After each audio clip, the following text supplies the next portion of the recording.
우리 함께 선언할까요? 전심으로 예배하고 진심으로 사랑하며 복음으로.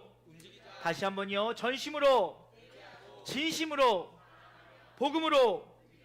우리의 이 선언이 우리의 삶이 되어질 수 있기를 주님의 이름으로 축원합니다. 여러분, 요즘 교회에서 앞선 자들을 위하여 기도하지 않는 것이 참 힘들고 어려운 시대가 되었다는 것을 느끼게 되어집니다. 그 이유에 대해서 많은 것들을 생각해 보니 어떤 학자들에 의하면 이것들이 요즘의 시대를 이끌고 있는 철학의 사조에 근거하고 있다라고 이야기를 합니다. 여러분, 우리가 살고 있는 이 시대를 포스트 모더니즘이라고 합니다. 여러분, 이 포스트 모더니즘 시대라고 하는 것은 절대적 권위에 대한 거부감을 갖는, 어떤 절대성에 대해서 인정하려 하지 않고 다양성을 인정하려고 하는 것을 포스트 모더니즘이라고 하지요. 그래서 여러분, 사회학자인 피터 버거는 이렇게 얘기하고 있어요.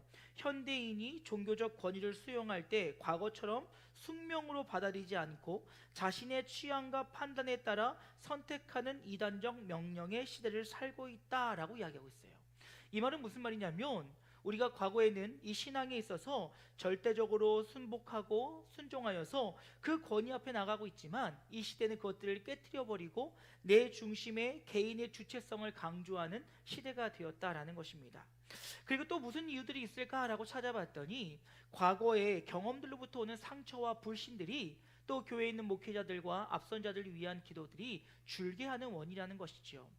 여러분, 우리 주변에서 그런 일들을 많이 보게 되어집니다.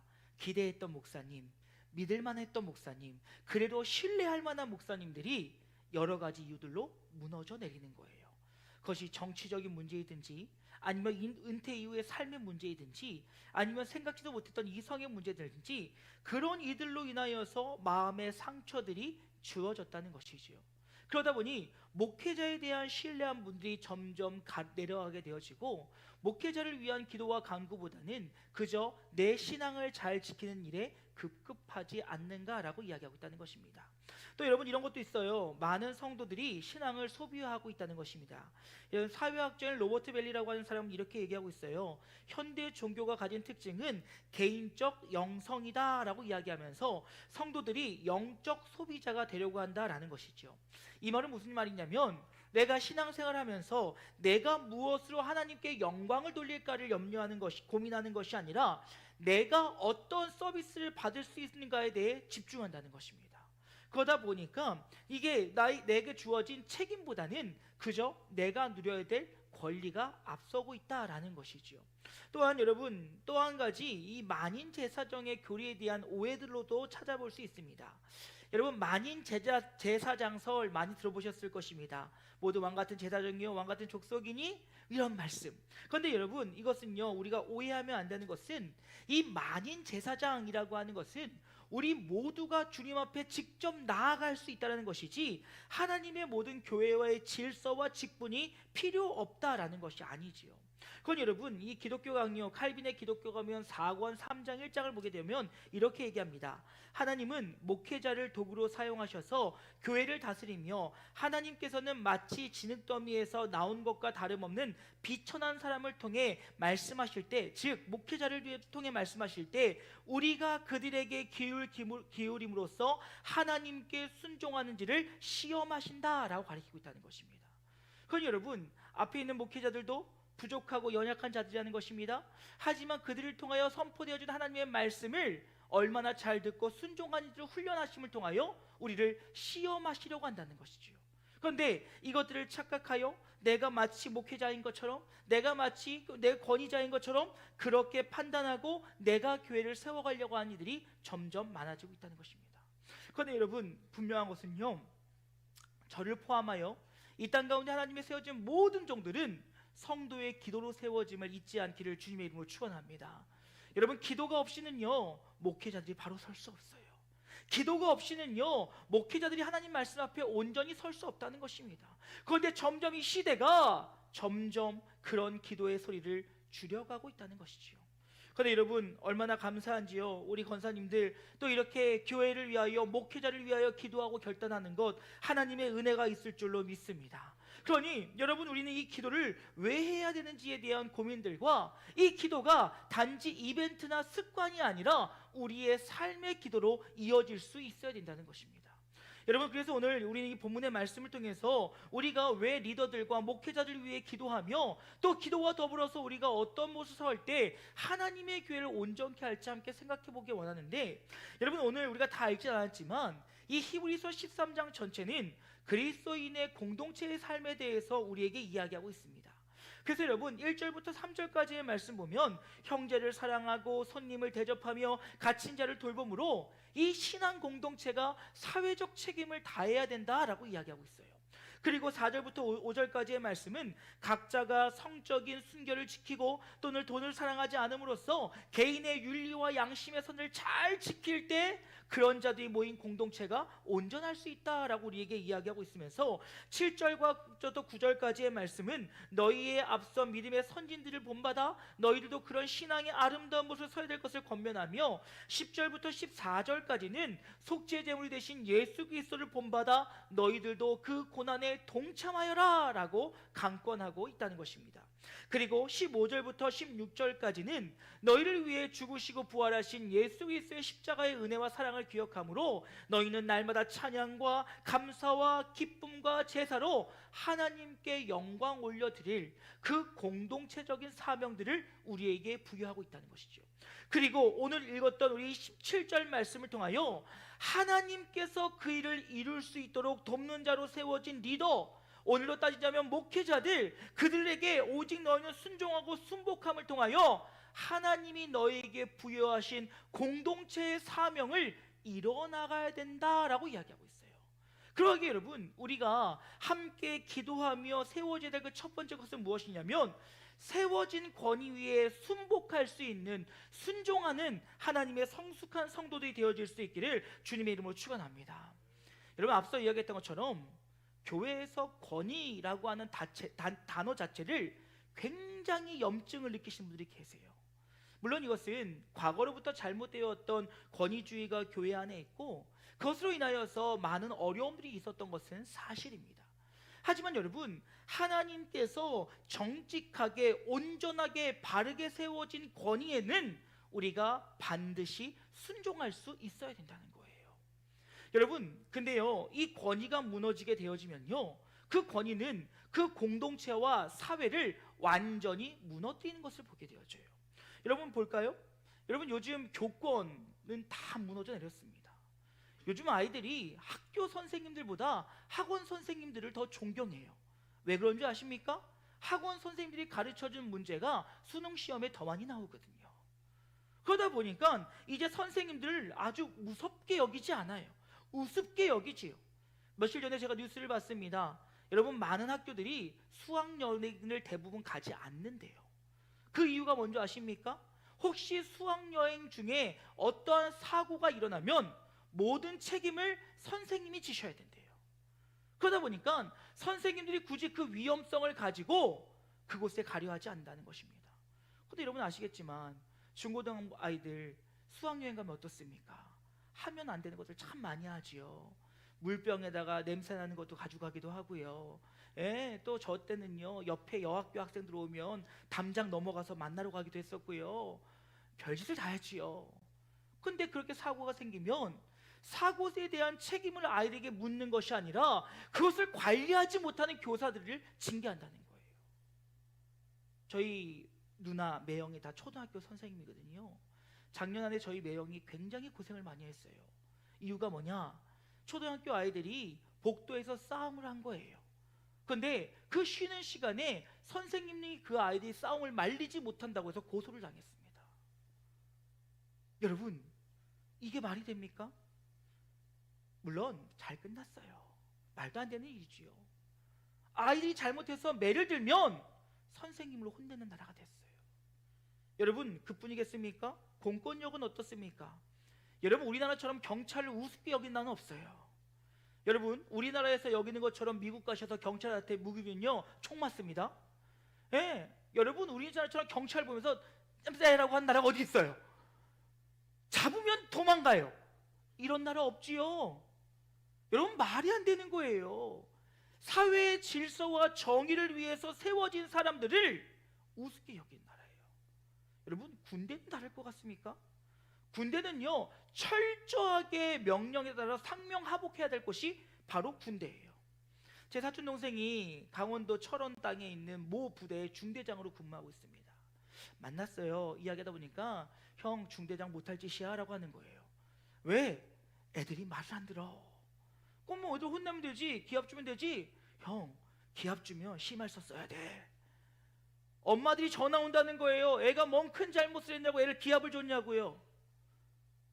애가 뭘 잘못을 했길래 도대체 애를 이렇게 힘들게 하냐는 거예요. 애가 아프면 훈련을 빼줘야지 왜 훈련을 보냈냐는 거예요. 이게 지금 우리나라 군대예요. 제가 더 많은 얘기를 들었지만 여러분 주무시지 못할까봐 제가 말하지 않겠습니다. 여러분, 이런 나라에 살고 있다는 것입니다. 여러분, 문제는 무엇입니까? 이러한 가운데 공동체는 점점 그 힘과 능력을 상실해가고 있다는 거예요. 여러분, 교회라고 다를까요? 다르지 않다는 거지요. 우리의 이성을 뛰어넘는 많은 일들이 우리 가운데 벌어지고 있습니다. 여러분, 목회자를 향해 손가락질을 하고 소리를 찌르는 일은 이제 교회들마다 다들 있는 일이에요. 옳고 그름을 따지며 내 뜻과 내 정의가 옳다라고 얘기하는 것이 요즘 한국 교회의 모습입니다. 그뿐만이 아니지요. 점점 자기들이 힘을 나타내고 주물럭거리려고 하는 데가 교회 공동체가 되어버렸다는 거예요. 물론 맹목적이고 무조건적인 그런 과거의 모습이 옳다고 이야기하는 것은 아닙니다. 허나 존경까지는 아니라 할지라도 존중하는 모습이 사라지고 있다는 거예요. 그런데 여러분, 이 문제가 더 큰 이유는 무엇인지 아십니까? 결국 그로 인하여서 말씀의 권위가 무너져 내린다는 거예요. 여러분, 여기 앞에 있는 목사뿐만이 아니라 모든 사역자들은 하나님의 말씀을 가지고 주의 기름 부으심에 힘입어 이 자리에 섭니다. 하지만 그 말씀을 듣고 그 말씀을 받는 성도들이 그 자체를 인정하지 않고 받아들이지 않는다면 이 앞에 아무리 능력 있는 사람이 서서 설교한다 할지라도 들리지 않는 거예요. 왜요? 인정할 수 없거든요. 너나 잘하지. 여러분, 저는 행복한 목사입니다. 왜냐하면 제 설교에 아내가 은혜를 많이 받아요. 여러분, 이게 웃으시겠지만요, 많은 교회들이에요, 목사님들이 사모님 때문에 설교를 못합니다. 왜요? 사모님은 저의 일거수일투족을 다 보는 사람이에요. 이 사람이 강단에 서지 않을 때 집에서 어떤 모습으로 있는지, 이 사람이 정말 말씀 준비를 열심히 하는지 딴짓거리하고 있는지, 평일날 어디 나가서 놀고 다니는지 아니면 정말 기도하고 열심히 연구하고 준비하듯이 다 아는 사람이에요. 그래서 여러분, 그런 말 있어요. 사모님이 은혜 받는 설교는 최고의 설교이다. 저희 아내는 매주 은혜 받는데요. 여러분, 왜 그래요? 남편이지만 목사로 인정하는 거예요. 남편이지만 하나님의 기름 부은 종으로 인정하는 거예요. 그러기 때문에 남편이 전하는 말이지만 그의 삶이 때로는 부족하고 연약하고 아니라 할지라도 오늘 그의 입술을 통해서 전해지는 말씀을 인정하는 거예요. 그런데 여러분, 이것이 어디로부터 옵니까? 하나님이 세우신 권위를 인정하는 것부터 오는 거예요. 앞에서 목사가 설교를 잘하고 뭔가 뛰어나고 대단하고 능력 있어서가 아니라 하나님의 기름 부으심의 능력을 가지고 이 자리에 섰을 때 그 자체를 인정함을 통하여 은혜가 시작되는 거예요. 그것이 없으면요, 아무리 훌륭하고 대단한 목사가 이 자리에 선다 할지라도 말씀이 귀에 들어오지 않겠지요. 속으로 그렇겠죠. 너나 잘해라, 너나 잘해라, 너나 잘해라. 여러분, 근데요, 성경에서 말하는 이런 불순종의 모습들이 더 큰 이유는 무엇이냐? 앞에 세워진 종들을 인정하지 못하는 것은 하나님의 말씀에 불순종하는 거라고 이야기하고 있어요. 왜요? 모든 권위는 어디로부터 나와요? 하나님으로 나오거든요. 그러면 하나님이 세우신 종들은 사람이 세운 것이 아니라, 누가 뽑은 것이 아니라, 청빙위원이 세운 것이 아니라, 담임 목사가 세운 것이 아니라 그 해에 그 시간에 그 교회에 가장 필요하기 때문에 하나님이 세우셨다는 거예요. 그거 하나만 가지고 존중할 수 있어야 된다는 거예요. 그러지 못하는 자들이 하나님의 권위에 불순종하는 것이라고 성경은 분명히 얘기하고 있어요. 로마서 13장 1절 이후 말씀 보십시오. 각 사람은 위에 있는 권위 있는 권세자들에게 복종하라. 권세는 하나님으로부터 나지 않음이 없나니 모든 권세는 다 하나님께서 정하신 바라. 그러므로 권세를 거스리는 자는 하나님의 명을 거스리니 거스리는 자들은 심판을 자취하리라 라고 이야기하고 있어요. 여러분, 실로 이 일들이 등장하지요. 민수기 16장을 보게 되어지면 고라 자손들의 반역이 일어납니다. 어찌하여 너희만 리더를 하냐? 어쩌면 너희만 앞서 있느냐? 우리도 네 지파인데 왜 너희만 좋은 걸 하느냐? 라고 반발합니다. 이 하나님이 어떻게 하십니까? 고라 자손의 지파에 그 땅을 입을 열리시고 그들 다 집어 삼키세요. 그들을 멸망으로 인도하시는 거예요. 여러분, 이것은 단순하게 목회자에게 불순종했다라고 하는 것이 아니라 하나님이 세우신 권위를 인정하지 않으면 하나님께 불순종하는 것과 동일하게 여기고 있다는 것입니다. 그러기에 여러분, 우리는 하나님의 은혜 안에 살아가기 위해서는 무조건적이고 맹목적인 순종을 하는 것이 아니라 하나님이 세우신 이유와 목적이 있음을 인정하고 하나님의 권위에 인정함으로 순복하라는 것입니다. 그런데 두 번째로, 여러분, 목회자를 기쁘게 하는 동역자들이 되어야 된다는 거예요. 여러분, 오늘 17절 중반절 말씀에 이렇게 얘기합니다.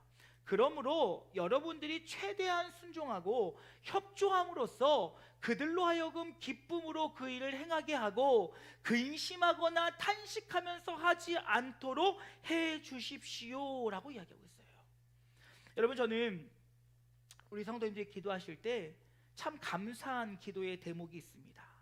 그 기도의 대목이 무엇이냐면, 하나님, 담임 목사님 목회하실 때 이 목회 현장이 기쁨과 감사의 현장이 될 수 있도록 인도하여 주시옵소서라고 기도하실 때 얼마나 감사한지 모릅니다. 그런데 여러분, 저 역시도 그렇고 여기 있는 모든 목회자뿐만이 아니라 이 땅에 목회를 하고 있는 많은 목사님들이 다 동일한 마음입니다. 여러분, 목사들이 즐거울 일이 뭐가 있겠습니까? 여러분, 예를 들어서 회사를 다니며 힘들고 어려워도 참는 이유, 한 달에 한 번씩 금융치료가 있잖아요. 열심히 노력하면 보너스 달도 있고요, 열심히 수고하면 인센티브도 있고요, 열심히 하다 보면 뭔가 모르는 즐거움들이 있어요. 근데 여러분, 저 때는 말이죠, 전도사 60만 원 받았어요. 새벽 찬양 운행하고 방송실에 수요 금요, 여러분 무슨 즐거움이 있겠습니까? 60만 원 받아오잖아요. 안에 주면 아무것도 없어요. 근데 더 슬픈 건 뭔지 아세요? 안 와도 받아봤자 아무것도 없대요. 그렇지요. 뭐가 있겠습니까? 그걸로 위로가 되겠습니까? 아니면 또 무엇들이 위로가 되겠습니까? 없어요. 그런데 여러분, 목회자에게 기쁨이 될 수 있는 것은 무엇인지 아십니까? 내가 주의 일을 하고 있다는 자부심, 내가 주의 부르심에 서 있다는 그 은혜, 그리고 그 일에 믿음의 동역자들이 함께하고 있다는 그 기쁨이 목회자들을 굉장히 행복하게 해요. 여러분, 오해하지 마세요. 목회자들이 돈 벌려고 목회 시작했으면 다 때려쳐야 돼요. 정상적인 목사라면요, 보통의 목사라면요, 하나님의 콜링을 받은 목사라면요, 그 누구도 명예와 권력과 자리를 위해서 이 자리에 서 있는 사람 없어요. 여러분, 그런 사람들이 있으면 가짜 목사라고 여기셔도 괜찮아요. 대부분의 목회자들은 그저 하나님의 부르심 앞에 감사하며 기뻐함으로 때로는 눈물을 흘리고 힘들고 어렵지만 그 시간 가운데 내 뼈를 갈아 내 영혼을 갈아 주의 일을 감당하는 것입니다. 그런데 여러분, 그럴 때마다 힘들고 어려운 게 무엇입니까? 반대가 듣고 안 된다고 하고 기다리려고 하고 이것이 아니라고 얘기하고 판단하고 정죄하고. 여러분, 사역의 판단은 하나님이 하시는 것임을 잊지 않기를 주님으로 축원합니다. 그거 판단은 거 교만이에요. 절대 교만이. 그게 장로가 됐던 권사가 됐던 안수집사가 됐던 서리집사가 됐던 누가 됐던 그건 교만이에요. 여러분, 분명히 말씀드리지만 앞선 자가 잘못하면 하나님이 치시는 거예요. 그건 하나님 몫이에요. 그 사람이요, 헛된 말로 거짓을 선포하고 말도 안 되는 짓거리 하고 있고 교회가 아닌 자신의 유익을 사역하고 있다면 하나님이 치셔요. 그건 하나님 몫이에요. 여러분, 성도의 몫은 무엇인지 아십니까? 하나님의 세우신 종, 하나님이 기름 부으신 종, 그를 인정하는 마음으로 그를 순종하는 거예요. 협조하는 거예요. 그럼 여러분, 목회자들은요, 뛰어다녀요. 날라다녀요. 여러분, 어떤 원로 목사님께서 요즘 한국 교회의 실태를 보면서 이런 말씀을 하시더라고요. 여러분 그거 아십니까? 요즘 청빙을 받은 담임 목사들이 3년 안에 교회를 떠나는 것이 절반 이상입니다. 이거는 물론 공식적인 자료는 없고요, 교단에서 조사한 것들이에요. 그리고 여러분 5년 안에 떠나는 것이 그 중에 또 절반이에요. 그리고 가장 위험할 때가 8년에서 10년 사이라고 합니다. 그때 교회를 떠난대요. 이러한 한국교회의 실태를 보면서 원로 목사님 이런 말씀하시는 거예요. 한국교회가 참 미련하다. 손흥민을 기용해 놓고 손흥민을 벤치에 앉혀놓는다. 이보다 멍청한 짓이 어디 있냐. 비싼 돈을 들여서 손흥민을 기용을 했으면 그를 믿고 그라운드에 뛰어나가게 뛰어보내게 놔둬서 마음껏 슛도 때리고 수비도 하고 공격도 하고 태클도 하면서 그의 가진 기력을 다 나타낼 수 있도록 믿어주고 내보내야 되는데 벤치에 앉혀놓는다는 거예요. 앉아있어, 가만히 있어, 지금 뛸 때가 아니야, 좀만 더 기다려, 아니야, 몸 사려.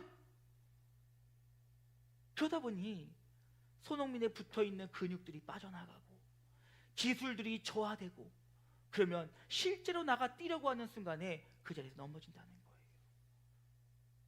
그게 지금 한국교회의 모습이라는 거예요.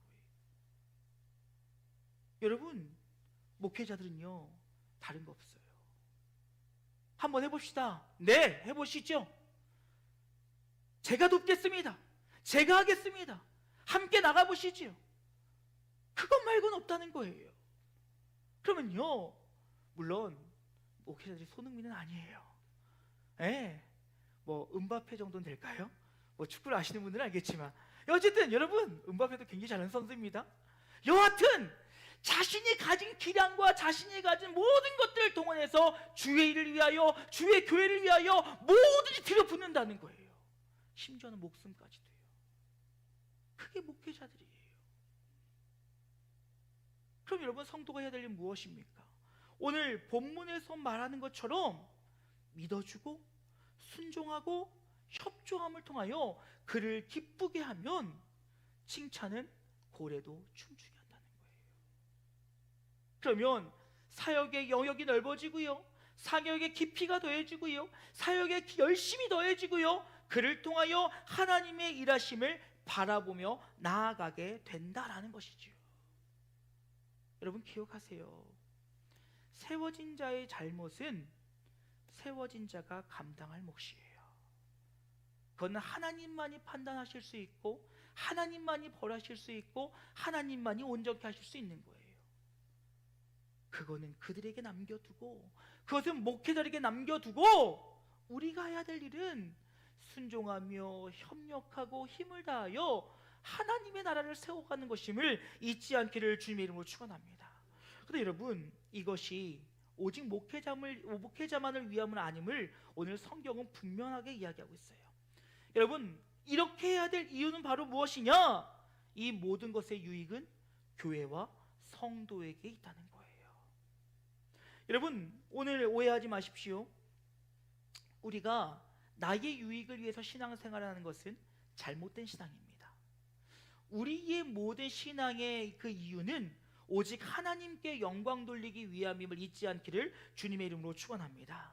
우리는 주님께 영광 돌리기 위하여 나의 삶을 드리고 주님의 영광을 위하여 나의 전부를 내어 바치며 주님의 영광을 위하여 예배하고 주님 앞에 나아가지만, 중요한 것은 주님께 영광 돌리는 그 가운데 하나님께서 우리에게 주시는 유익이 반드시 있다라는 거예요. 믿으십니까? 믿으십니까? 우리의 신앙의 모든 것은 하나님의 영광을 위한 것이 되어야 돼요. 그렇지만 그 가운데 분명 우리에게 주시는 유익이 있다는 거예요.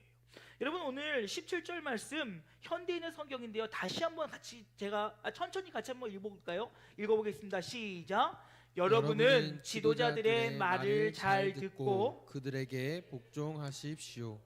그들은 자기들의 한 일을 하나님께 보고해야 할 사람들이므로. 자 보세요. 여기 뭐라고 얘기했습니까? 그들에게 복종해야 될 이유는 무엇이냐면 그들은 자기들이 할 일을 하나님께 보고해야 될 사람들이라는 거예요.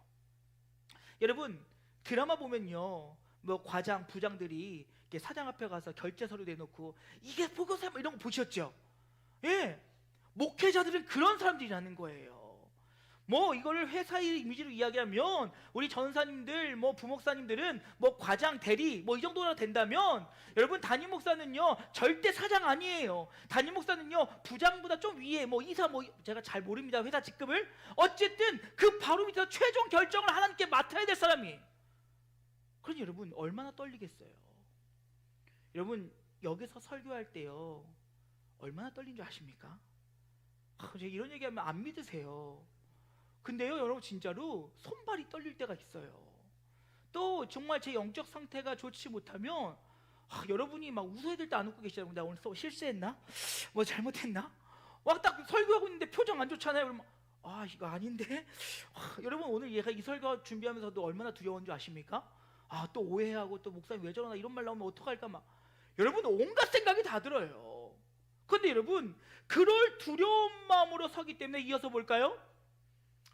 정신 바짝 차리고 여러분의 영혼을 살핍시다라고 했어요. 여러분 목회자는 그럴 사람들이니까 여러분은 여러분 스스로가 정신을 바짝 차리고 여러분의 영혼을 살피는데 그들이 여러분의 영혼을 살필 거라는 거예요. 그리고 그러므로 그들이 이 일을 괴로운 마음으로 하지 않고 기쁨으로 하게 하십시오. 그렇게 하지 않으면 여러분에게 유익이 없습니다. 여러분 설교할 때요 여기 뒤에 있는 우리 전사님 목사님 다 똑같을 거예요. 가슴에 손을 얹고 얘기하는데요 누구 들으라고 설교하지 않습니다. 근데 가끔 가다가 내 마음에 찔림이 올 때가 있어요. 여러분 제발 부탁인데요 하나님의 은혜로 받으시기를 축복합니다. 목사님 내 얘기 들었나봐 왜 나한테만 공격적으로 여러분 제가 미안한데요 여러분의 일을 그렇게 속속들이 알지 못해요. 그런데 여러분 마음에 찔림이 있으면 우리 은혜로 받아야 되는 거예요. 나 공격하시는 건가? 싸우자고 하는 건가? 이게 아니라 오늘 하나님의 말씀이 내게 임하였구나. 그래 이렇게 받아야 된다라는 거예요. 그런데 여러분 말씀을 준비하다 보면요 목회자의 영적 상태가 굉장히 중요함을 느끼게 되어집니다. 여러분 똑같은 말씀이라고 할지라도요 목회자의 마음속에 감사와 기쁨이 넘치면 단어가 바뀌어요. 메시지가 바뀌어요. 하나님께서 경고와 저주의 메시지로 주는 그 메시지가 축복의 메시지로 바뀌어요. 여러분 이거 잘 기억하셔야 돼요. 목회자는요 하나님이 아니에요. 하나님은 중심을 살피시지만 아직 목회자들은 연약하여 외모를 봐요. 어쩔 수가 없어요.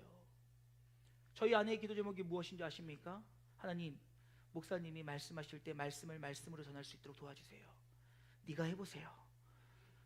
쉽지 않습니다. 그치요?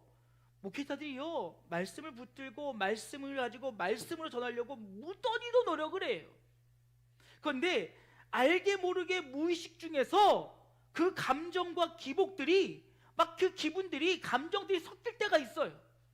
그럼 기도하지요. 다 내려놓고 기도해요. 하나님 하나님의 말씀만 전하게 해주십시오. 하나님 하나님의 뜻만을 전하게 해주십시오. 하나님의 그 메시지만을 선포하게 하십시오. 왜요? 연약한 인간인지라. 여러분 용서하고 들으세요. 도와주시고 협력하시는 분들은 더 축복의 기도 한마디가 더 나오는데요 힘들고 어렵게 하시는 분들은요 마음이 공고하여 억지로 기도할 때가 있어요. 왜요? 목회자도 사람이거든요. 여러분 제발 오해하지 마세요. 목사는요 예수님이 아니에요. 욕을 먹고도 감정을 뒤로 빼고 얘기할 수 있는 사람들이 아니에요. 욕을 먹고도 얼굴을 가리고서 포커페이스를 하면서 웃으면서 얘기할 수 있는 사람이 아니에요. 그렇게 하고 있을 때 얼마나 이 안에서 내적 갈등이 일어나는 줄 아십니까?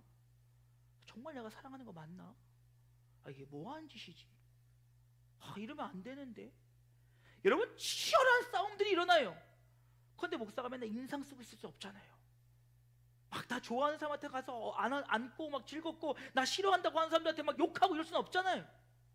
그러면요 다 내려놓고, 하지만 하나님과 1대1로 대면할 때는 솔직한 마음이 나오는 거예요. 여러분 결국 목회자가 기쁨은요 공동체에 유익이 된다는 사실을 잊지 않기를 주님의 이름으로 축원합니다. 여러분 오해하지 마세요. 제가 그렇다는 거 아니에요. 설교 준비하면서 이 얘기를 100번 쓰려다가 참았어요. 뭐 서운한 감정도 물론 있지요. 여러분 뭐 아플 때도 있고 힘들 때도 있고요, 지칠 때도 있어요. 왜요? 사람이니까요. 하나님의 부르심을 받아서 이 자리에 서서 열심히 하려고 노력하지만 넘어질 때가 있다는 거예요. 하지만 여러분 그럴 때마다 힘들고 어려운 것이 무엇인 줄 아십니까? 그 안타까움과 그 마음들이 말씀으로 녹여서 전해질까 봐 힘든 거예요.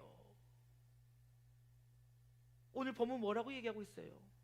너희가 그들 위해 기도하고 그들을 기쁘게 하며 그들을 동행하며 그들에게 순종해야 될 이유는 무엇이냐? 하나님께는 영광이지만 그것이 나에게 유익이 된다는 거예요. 여러분 근데 사실 잘 생각해 보면 이것은 목회자와 나만의 관계는 아니에요. 여러분 주변에 친한 지인들과의 관계도 생각해 보시면 서로가 좋은 관계일 때 그 아름다운 관계가 더 유지될 수가 있습니다. 이것도요, 목회자와 성도와의 관계도 동일해요.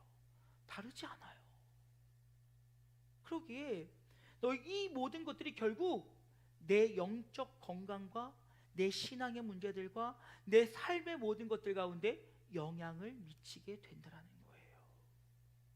그러니 너희는 주의 종들이 기도하며 주의 뜻을 받아 순종함으로 그 길을 걸어갈 때 그들이 잘 걸어갈 수 있도록 협력하고 응원하고 기도하고 중보한다면 결국 그 유익은 너희들에게 돌아갈 것이며 공동체로 돌아갈 것이며 그를 통하여 하나님의 역사를 보게 될 것이라고 오늘 성경은 이야기하고 있다는 거예요. 이제 말씀 마치고자 합니다.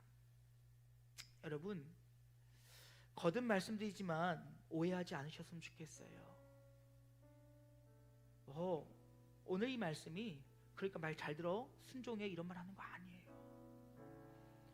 여러분의 신앙에 유익이 되는 방법들을 설명해 드린 거예요. 여러분들이 하나님이 세우신 주의 종들 맞아요. 여러분들보다 나이가 어릴 수 있어요. 그렇지만 여러분 여기 앞에 있는 종들은 나이로 선 게 아니라 주의 부르심의 그 사명을 붙잡고 선 거예요. 그렇죠. 여러분보다 인생의 경험과 경륜들이 낮을 수 있어요. 그 판단이 부족할 수도 있어요. 하지만 그 판단을 하고 그 결단을 하고 나가는 것은 기도하며 하나님 주신 마음으로 선포하며 나가는 거예요. 근데 그것들이 자꾸 거부되어지고 부정당하여지고 외면당하여지면 다시 일어나서 외칠 수 있는 힘이 없어져요. 그럼 여러분 그 피해는 누구에게 가겠습니까?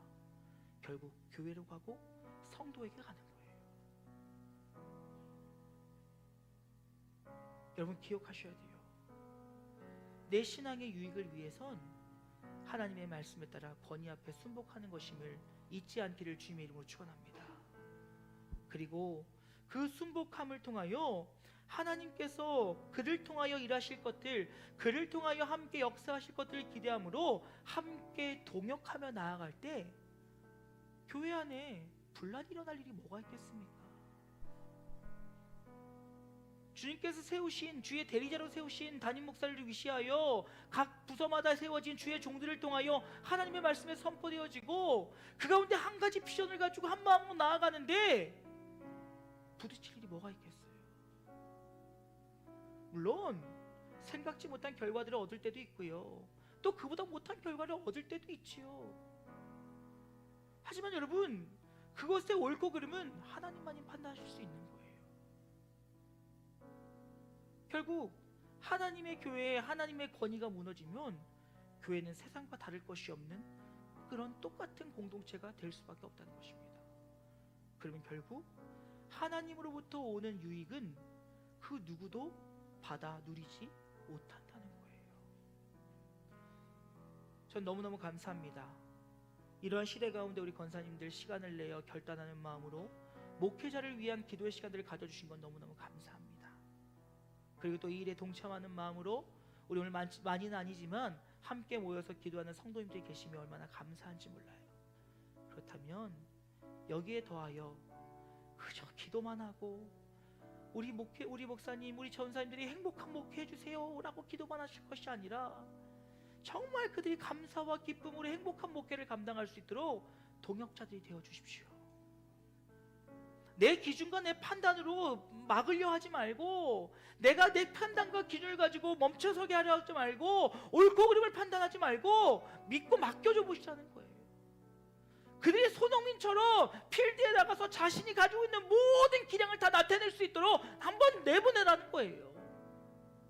그것은 그 사람을 믿는 것이 아니라 그 사람을 스카우트한, 그 사람을 부른, 그 사람을 세운 그 감독의 능력을 믿고 내보내는 거예요. 그럴 때 그들이 하나님이 부르신 사역의 현장에서 목숨을 걸고 뛰어나가면 모든 팀들이 함께 힘을 모아서 패스해주고 함께 뛰어주고 하다 보면 결국 그 팀은 이길 수밖에 없다는 거예요. 우리의 기도가 우리의 동역으로, 우리의 동역이 우리의 아름다운 열매로 이루어질 수 있기를 주님의 이름으로 축원합니다.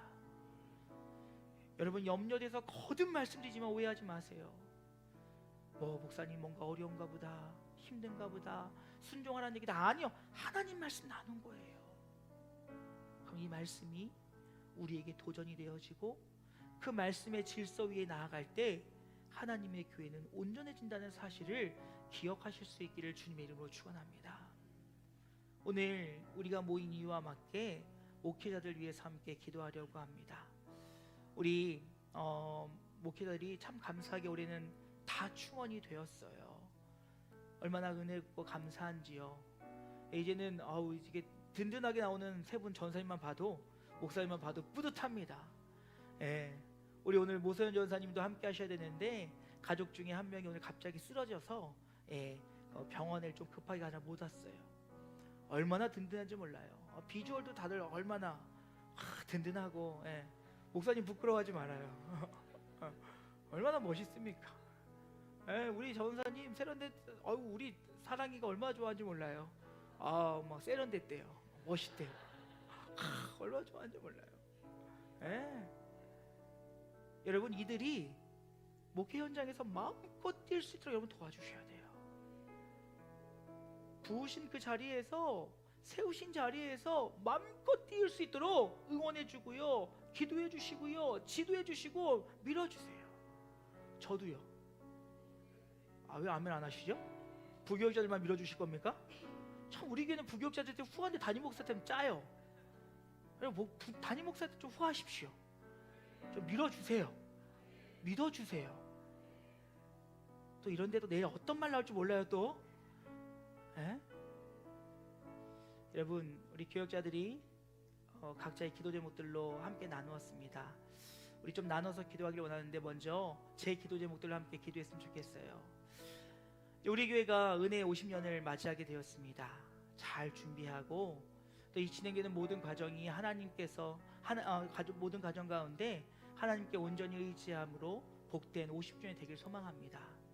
이 50이라고 하는 숫자에 푹 빠져서 그저 그 기쁨과 즐거움에 빠져서 헤어나오지 못하는 것이 아니라 정말 우리가 희년의 이야기를 나누었던 것처럼 다시금 우리를 재정비하고 돌아보고 하나님을 의지함으로 준비하는 모든 과정 가운데 전적으로 하나님만 의지하여 복되고 귀한 50주년이 될 수 있도록, 그를 위해서 또 부족한 종을 위시하여 우리 당회원들과 함께 일들이 일어나갈 때 하나님께서 모두가 돕는 자로, 협력자로, 동역자로 그 일들이 일어나갈 수 있도록, 또 부족하지만 저희 영육의 강건함을 위하여서 이 시간 주의 이름 한번 크게 부르고 함께 기도하는 시간 갖길 원합니다. 기도하시겠습니다. 주여